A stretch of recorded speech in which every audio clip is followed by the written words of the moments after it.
તો ગંભીરા બ્રિજ દુર્ઘટનાના સારવાર લઈ રહેલા 3 દર્દીઓ પૈકી એક દર્દીને શ્વાસ લેવામાં તકલીફ થતાં આઈસીયુમાં ખસેડવામાં આવ્યો છે, જ્યારે એક દર્દી માટે વાસ્ક્યુલર સર્જન ઉપલબ્ધ નથી હોવાથી બહારથી બોલાવવાની ફરજ પડી હતી.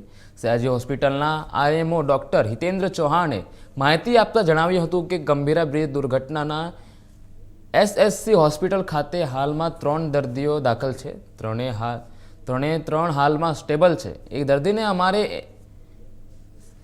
એસઆઈસીયુમાં રાખવો પડ્યો છે કારણ કે એને શ્વાસની તકલીફ ઊભી થઈ હતી, જેથી તે એસઆઈસીયુમાં છે. આ દર્દીને થોડુંક ઇન્ફેક્શન જણાઈ આવતા એને અમે હાલ એસઆઈસીયુમાં રાખેલો છે. ઇન્ફેક્શનમાં ઘણા બધા કારણો હોય છે, જેમ કે સર્જરીમાં કે આ પાણીમાં પડ્યા હોય તો એનાથી ઘણા બધા કારણો હોઈ શકે છે. હાલમાં તો કોઈ ચોક્કસ કારણ કહી નહીં શકાય. એક દર્દી માટે વાસ્ક્યુલર સર્જન ઉપલબ્ધ ન હતા, એટલા માટે અમારે બહારથી બોલાવવા પડ્યા હતા.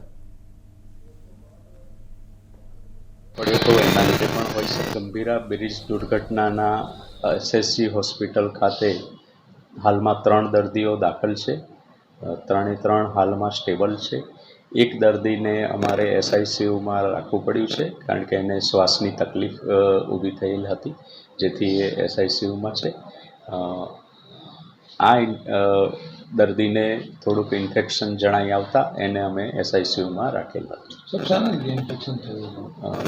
ઇન્ફેક્શનના ઘણા બધા કારણો હોય છે, જેમ કે કોઈ સર્જરી એનાથી પણ થયું હોય, કોઈ એના વુન્ડ છે એનામાં પણ ઇન્ફેક્શન લાગ્યું હોય, કે પછી એના જે પાણીમાં પડ્યો હતો એના લીધે પણ હોઈ શકે.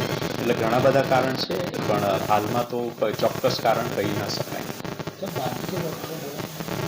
એક દર્દી માટે અમારે ત્યાં વાસ્ક્યુલર